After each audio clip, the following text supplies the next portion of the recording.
Um, you know what I've not stopped listening to pretty much since the last recording? Peacemaker. No. In Excess.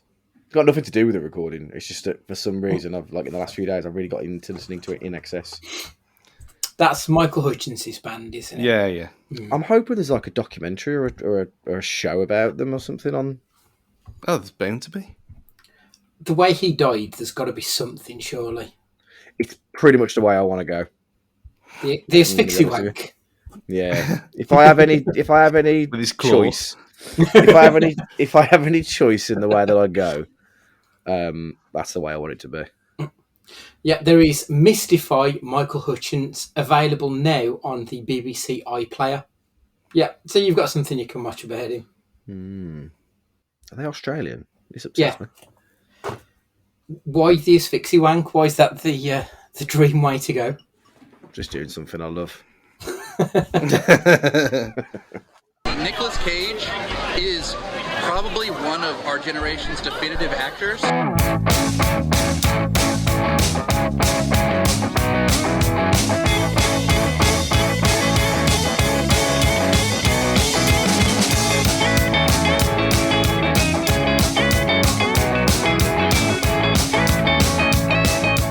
Hello and welcome to Cage Fighting. It's your main man, Andy Gillard here. Hope everyone's keeping well in the world right now.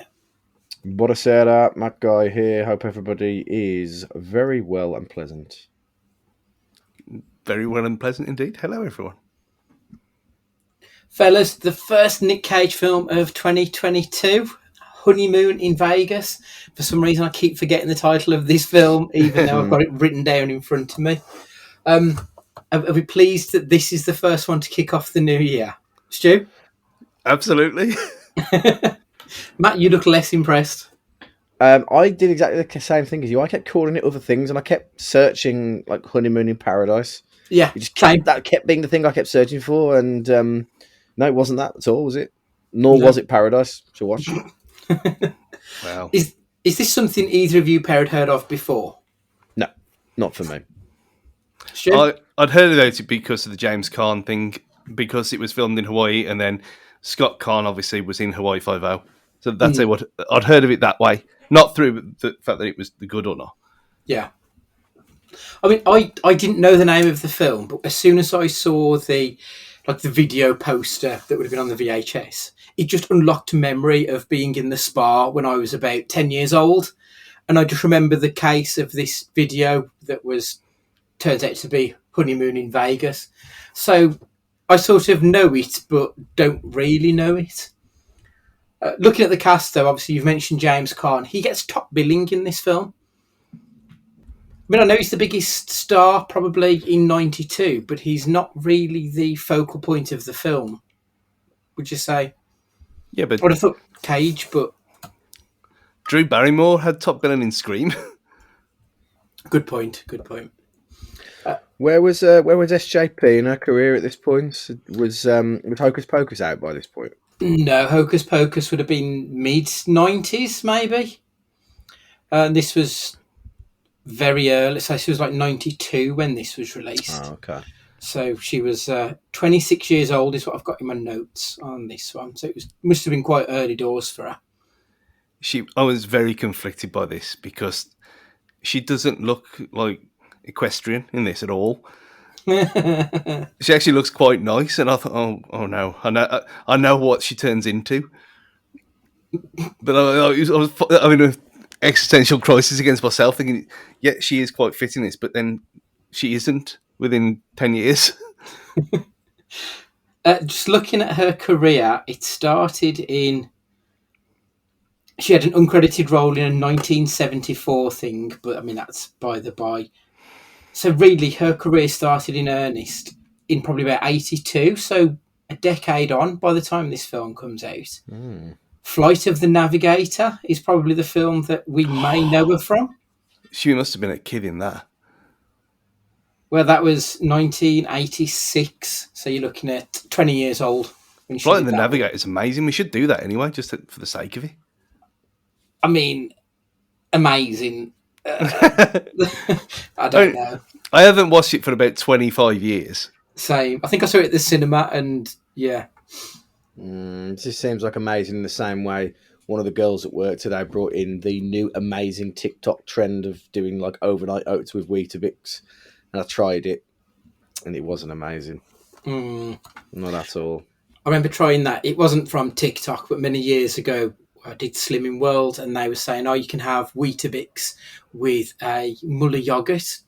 I tried it, and it was just dry as fuck with yogurt on top. I'm like, this doesn't work. This isn't it. Well, this was like an overnight oats thing. Now, I like overnight oats. I think the overnight oats are decent, but the Weetabix just ended up being like slop. Oh, right, And okay. I, like if I ever lose all of my teeth, it will be ideal. And I do like to get my protein in, but until then, not required. Not for you. The director, well, it's actually the writer and director, Andrew Bergman. It's a name which I didn't recognise, but then he does have a few hits under his belt. He wrote the screenplay for Blazing Saddles, Fletch, and the Marlon Brando film The Freshman, Brendan Fraser's The Scout. He also wrote and directed this and a future cage fighting episode, It Could Happen to You, and most famously, Striptease. So he has got a few, like fairly well known, maybe not hits, but films that everyone has probably seen at one point. So he's got something of a pedigree. So IMDb describes this film as commitment-phobe Jack loses a big fortune in Vegas to a professional gambler who borrows Jack's fiancée Betsy for a getaway as collateral.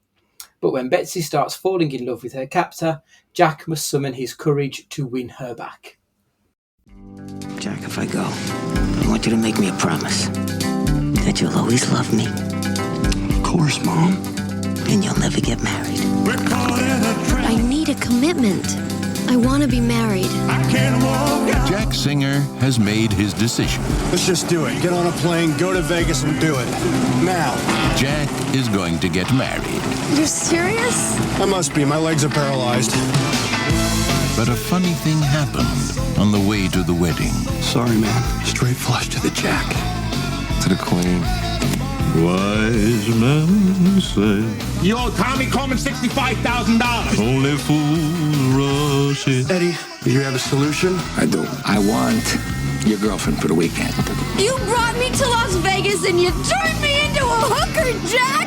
I'll be a perfect gentleman. He's taking me to Hawaii.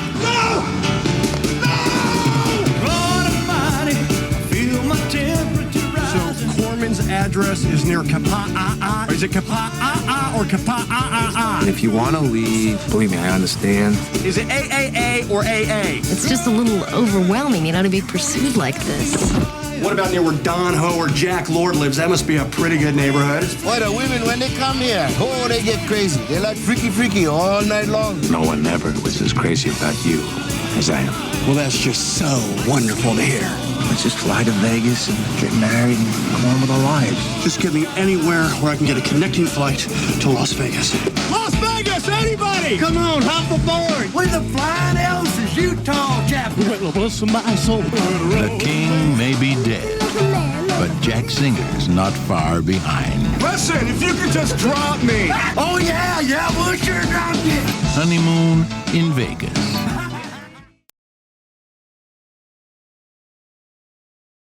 Jack, that'll be Nic Cage, walks into a hospital where his dying mom tries to hound him into promising to never get married.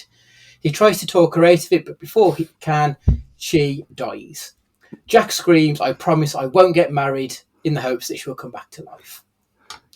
4 years later, we catch up with Jack. He's a commitment-phobic private eye, making money off spying on cheating partners to help their divorce proceedings.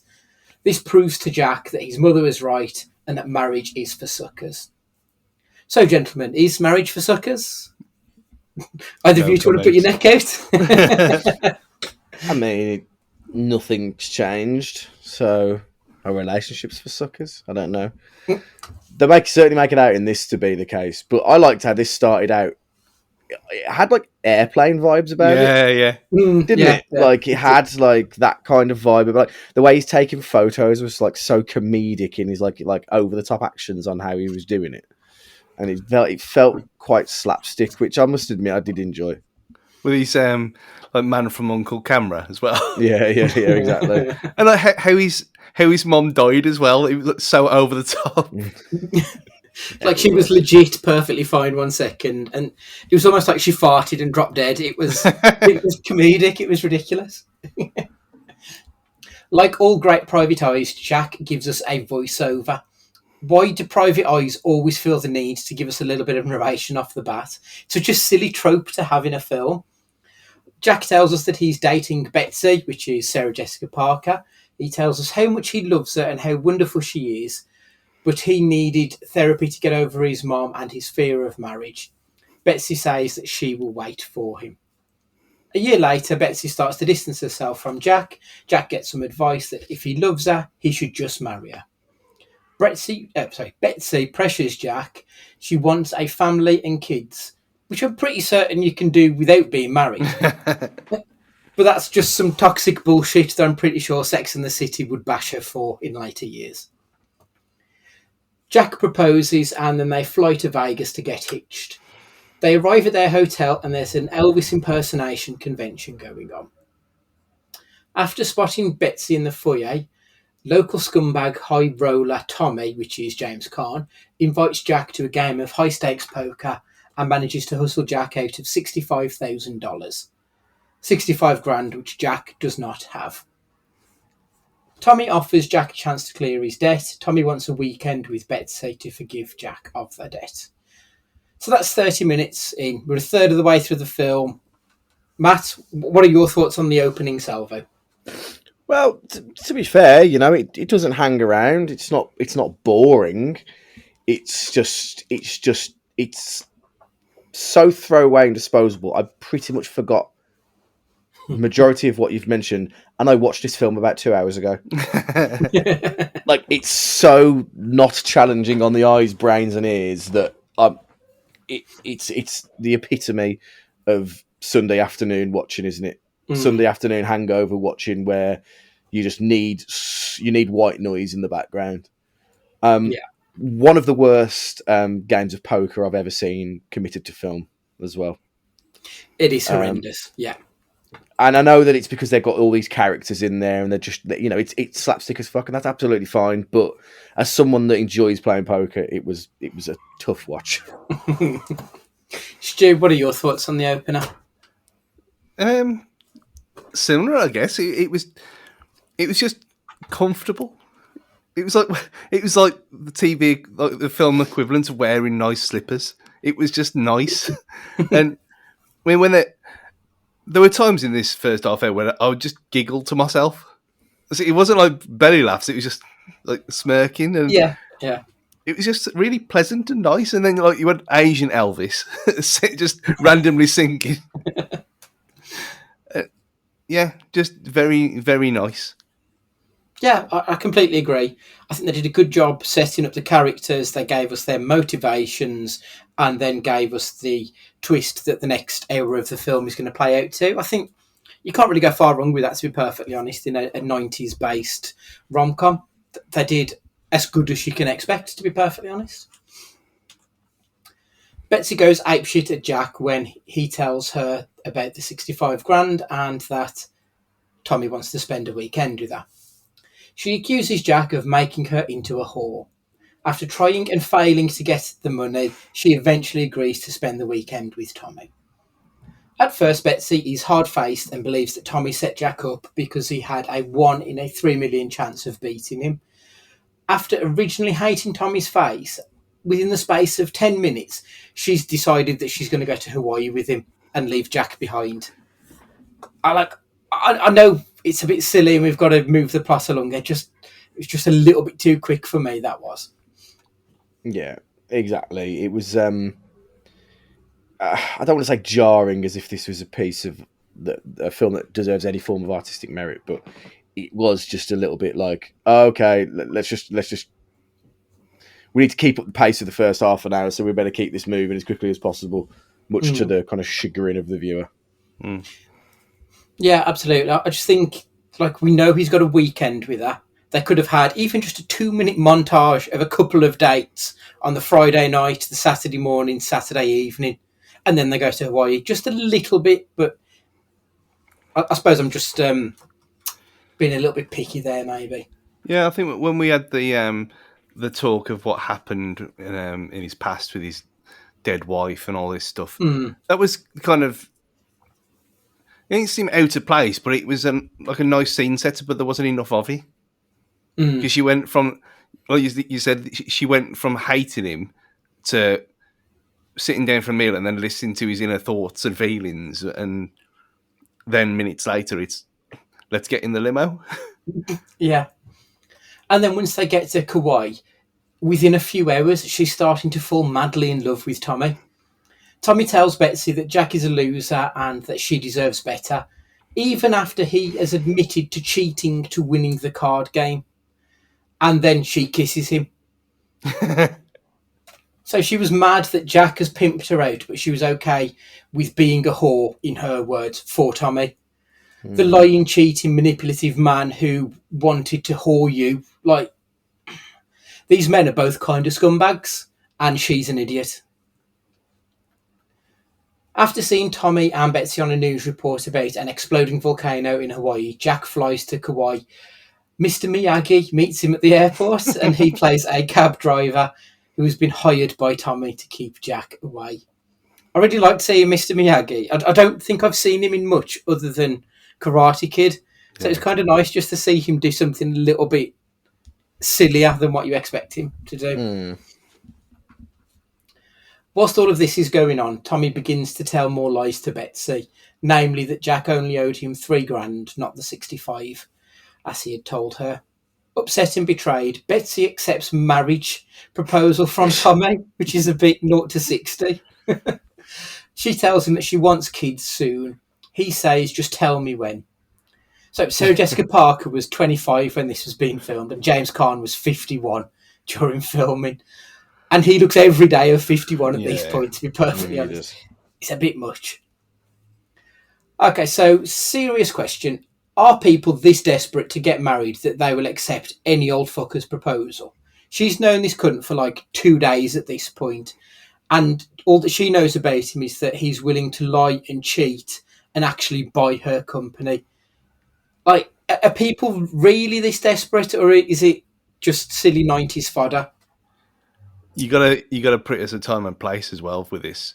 I think this, obviously, there is cases where like some women are desperate to have the 50s dream life and all that kind of stuff. But you just got to think back to the Jerry Springer era of the kind of mentalists that went on there, and they were all about, oh, let's get married early and all this kind of thing. So maybe, I mean, we were too young to know. Even you were too young to kind of be aware of these kind of things at the time.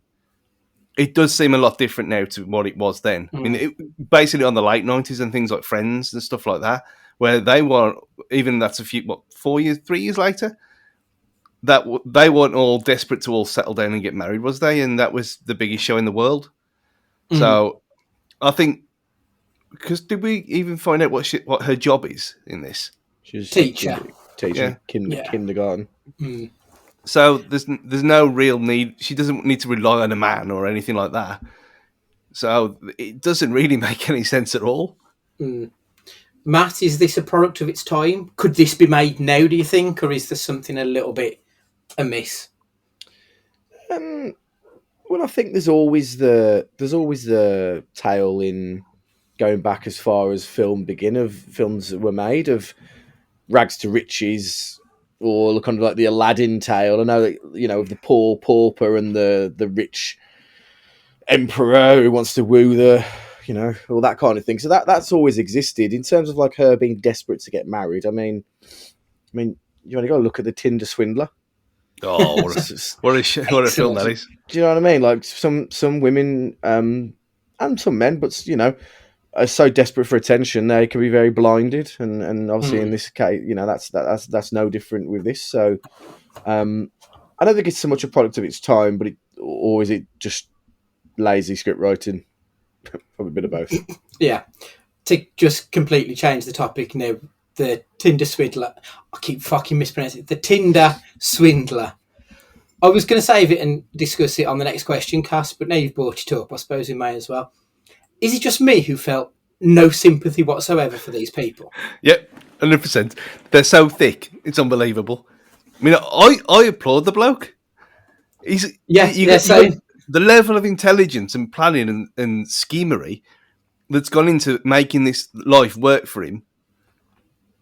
He's a genius.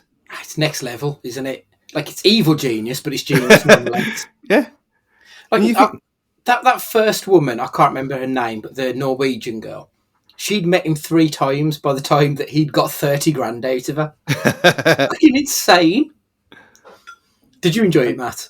Yeah, I did, but I mean, it's just different worlds, though, isn't it? I mean, for him, it's like shooting fish in a barrel, but, you know, if Sam owes me a £5, I'm getting that £5 back by the end of the day. You know what I mean? So we you know, some people are playing checkers and other people are playing chess. It's just these different worlds. I thought it was really good. I really like the fact they put it into a 2-hour film rather than dragging it out across 6 episodes. Yeah, I think it worked a lot better that way. But yeah, a very good series. And I know you've not seen Don't Fuck With Cats, have you? Either of you? Right? I haven't, only because it was something like Sam won't watch it because she doesn't want to see the animal abuse stuff in there. So when I told her about Kurt Zuma today, to put a timepiece on this episode, she was absolutely horrified. Yeah, I can't believe that fucker's playing. Unbelievable. I thought they'd suspended him indefinitely. No, they said they'll deal with it internally. That's all they said. And then West Ham being West Ham have just named him to start. I mean, fair play to the Watford fans singing RSPCA at him, which has apparently happened. But yeah, hopefully his leg's broken by the time you hear this. Yeah.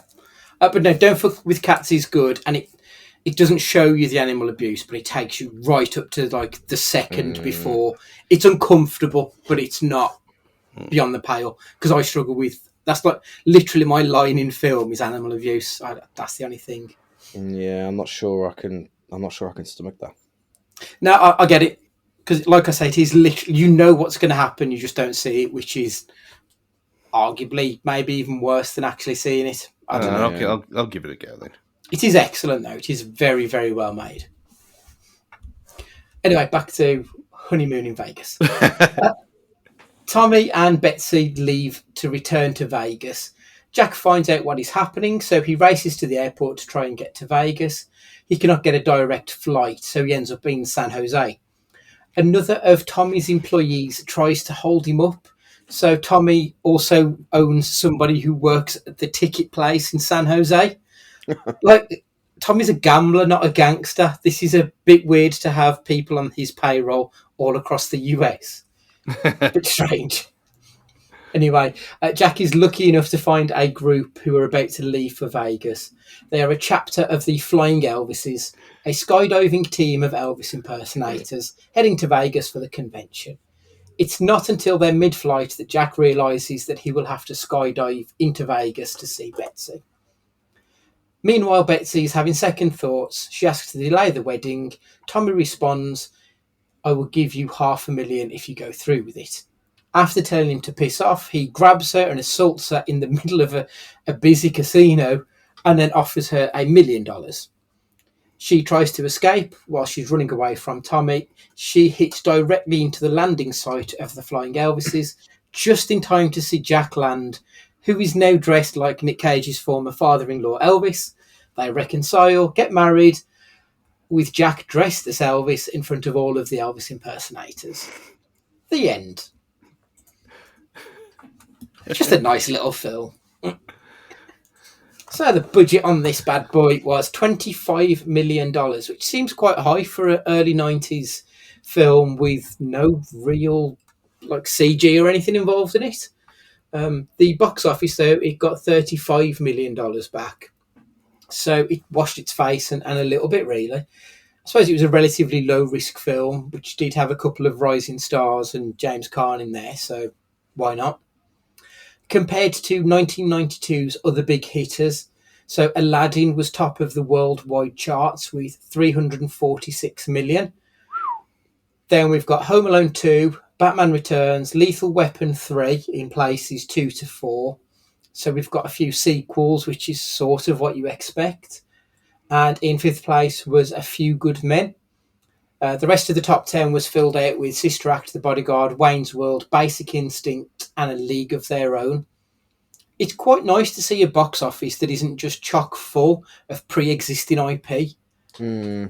Like the modern day, you're going to get 9 Marvel films and a DC film, more than likely, in your top 10. So it's quite good to have something different. What's A League of Their Own?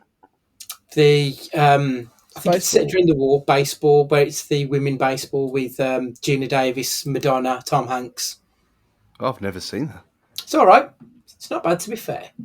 But I mean, even looking at that list, though, apart from not having a load of IP, it's also got quite a few films where it's like good representation of people of colour and women, and you've got a couple of animated films up there, comedy, drama. Like you've got a bit of everything in that top 10.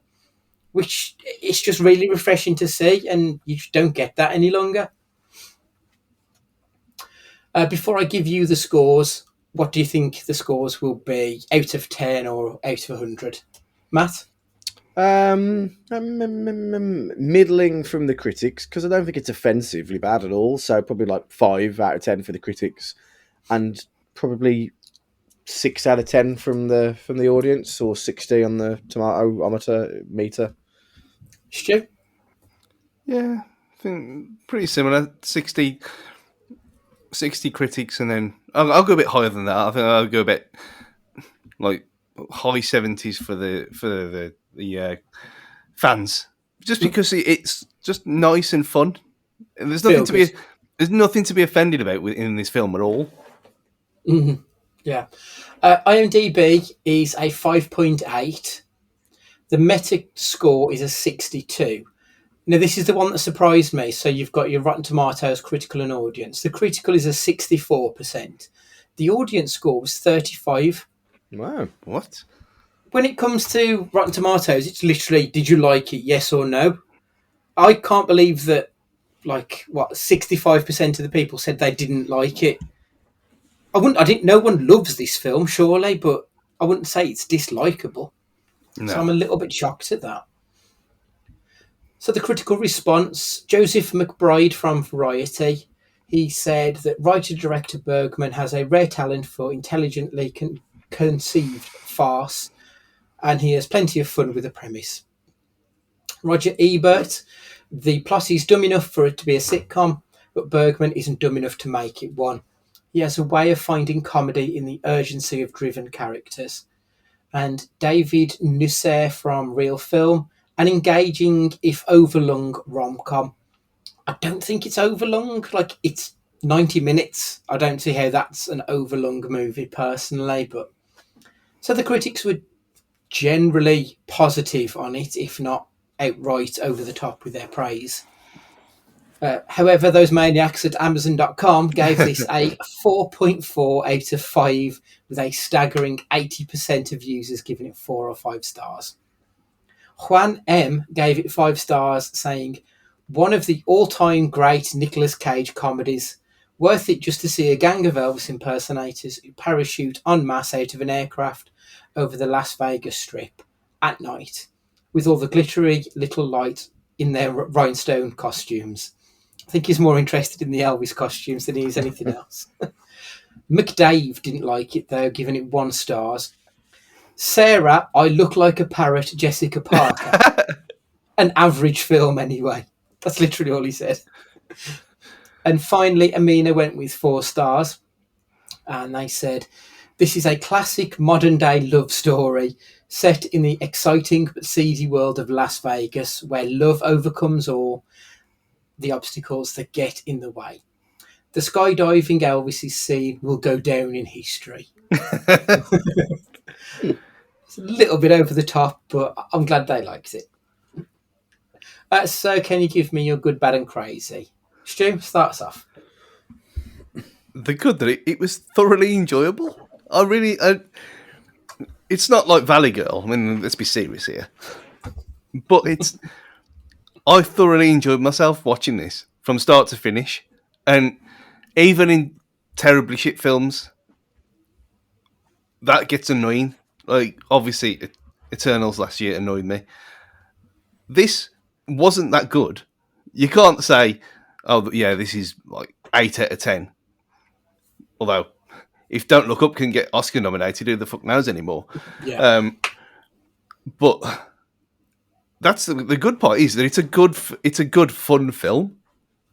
It's not an all-time love story. I don't know how giving your girlfriend away for the weekend to settle your debts is a classic tale. But yeah, it's rare that you get a film like this that's silly bollocks that you actually enjoy all of, and I did. I mean, the bad, I'll go straight into it, was what we mentioned earlier, how there were certain parts of that it skipped over way too quickly. And it could have been another 15 minutes long, and that wouldn't have been too much. Just a bit of, even the very 90s folding transition screen wipe thing that came up a few times. You think, why are you doing this? It's not like a club shop video, the season review. That was a bit annoying and dated it a bit for me. The crazy was just seeing. I mean, that obviously for me, being a fan of Hawaii Five-0, seeing James Caan on where they filmed for Hawaii Five-0 with his son, and they're looking at, and it was just surreal for me. And the fact that he doesn't look that much different to what he did in Elf, a whole 10 years later. Like, to be fair, James Caan has looked about 55 since he was born. Like, even his early roles in the 60s and 70s, he's always looked that age. Matt, what have you got to say on this one? So the good for me was the runtime, really.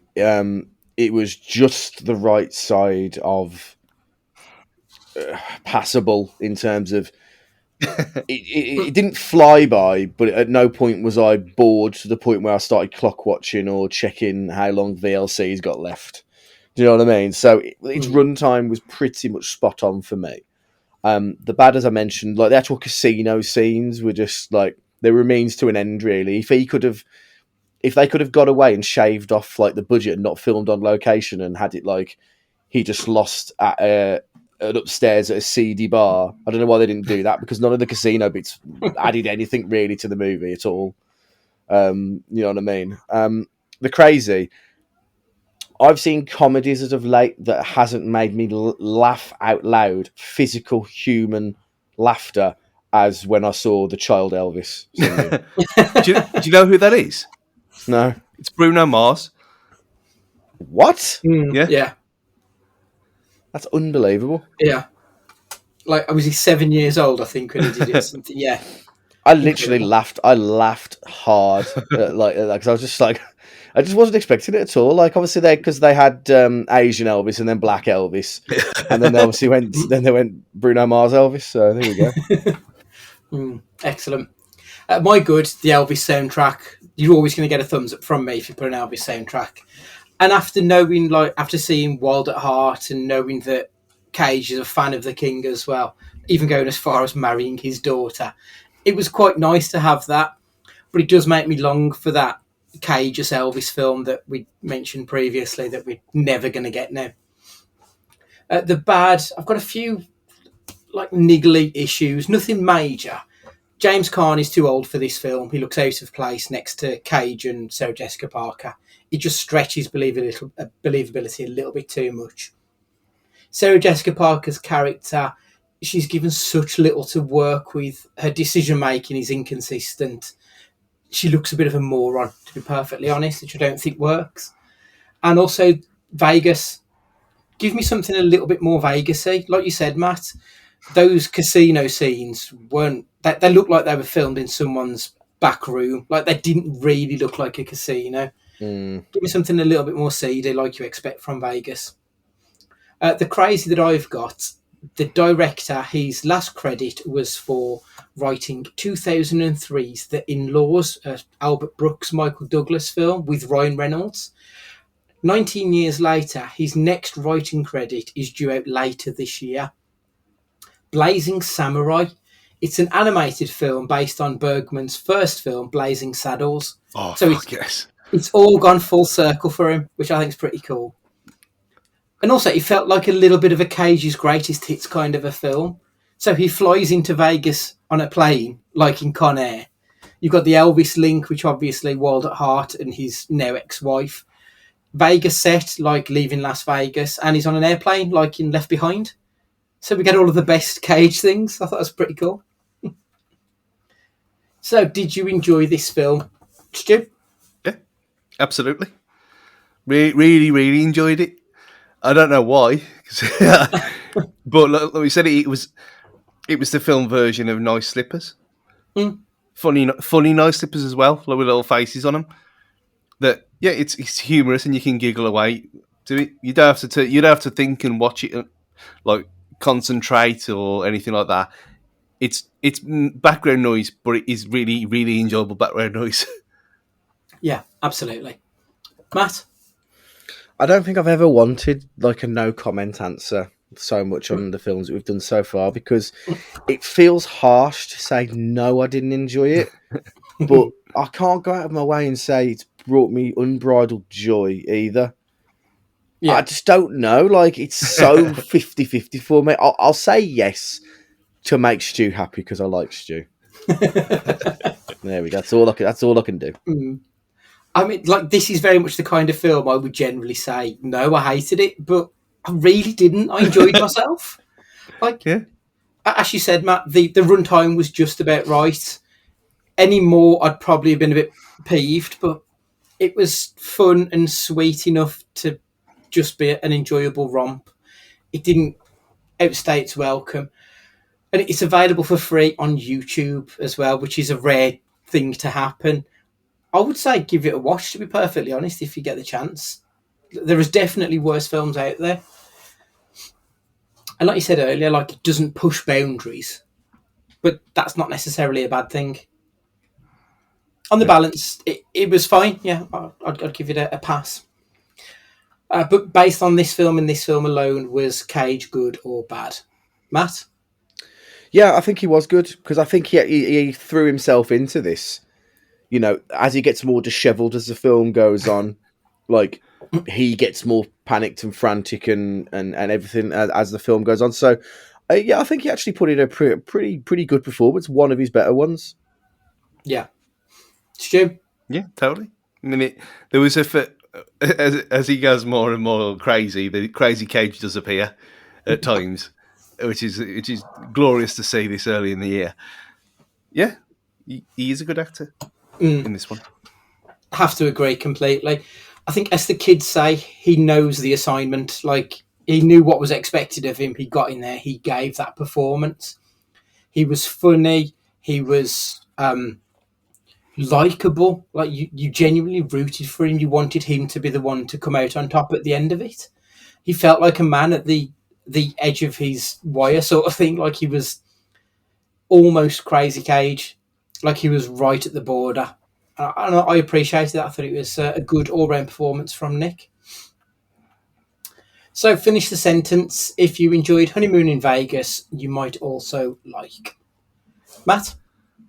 If you enjoyed Honeymoon in Vegas, you may also like Very Bad Things from 1998. Very Bad Things is a Vegas story, black comedy, crime, you know, definitely like an 18, like, don't watch it with your kids kind of film. But it's fun and violent to the point of silliness, though. Christian Slater, Cameron Diaz, Favreau, and Jeremy Piven are your stars in it. And it starts off basically, stag party goes wrong, they kill a stripper, and it's about trying to hide it, and it all goes horribly wrong and gets progressively worse as they try and hide it from the bride to be. But it screams late 90s, early 2000s. It's not like a American Pie type film at all, but it's a fun watch. And it's it's quite entertaining. I mean, the cover is Christian Slater holding a bloody chainsaw. Something that pretty much tells you everything you need to know about the film and the kind of direction it goes in, really. That's a really good choice. I haven't seen that film for years. It's good fun as well. It is. It's the Hangover before the Hangover was the Hangover. Yeah. It's the Hangover if Shaun of the Dead had been created at the same time, maybe in a strange way. I don't know how that works, but I'm probably going to watch it tonight, if not tomorrow, because thinking about it and reading more into it, just to give my little write up on it, I can't remember. I remember how much I enjoyed it. Yeah, I haven't thought about that film for nearly 2 decades, I imagine. Yeah, and also the director, it's the same director who did The Rundown, Welcome to the Jungle, one of the Rock's early films with Sean William Scott, which is a cracking movie. Stu, if you enjoyed, what's the film called? Honeymoon in Vegas. I'll try that again. If you enjoyed Honeymoon in Vegas, you may also like... For sheer madness and unbelievability of things, there's something about Mary. Okay, I can see that. The farce nature of it. Yeah. As it went, say for the last hour of this, the last hour was very similar to that kind of wacky, kind of massively over the top. None of this is believable, but it's fun anyway. Kind of stuff from There's Something About Mary, and again, something I haven't watched for a long, long time. Top choice. My recommendation is Showgirls. I've gone for sort of like a similar vibe to Matt in that it shows the seedier underbelly of Vegas, like that darker side. It's ridiculous and over the top and dumb to the point of actually being quite funny, but it does have this underlying message that probably got missed when it was released 25 years ago or however long it was. And it is due a reappraisal because it is a much better film than I think people thought of back in 95, I think, when it was released. So that's another Nic Cage movie in the record books. If you've seen this one or any of the others, please get in contact. And it's cagefightingpod@gmail.com on the emails. Twitter and Instagram is @cagefightingpod for all your questions, responses to our polls, and anything and everything, really. Obviously, make sure you've got us subscribed so that you don't miss an episode. And if you could leave us a review, that would be phenomenal. And finally, for this week, Matt, would you like to say goodbye? Stay safe in the world, boys and girls, and look after yourselves. Stu, would you like to say goodbye? I hope you're all wearing shorts by now. It's more than warm enough. Ta-ra. And it's goodbye from me. And remember, be excellent to each other.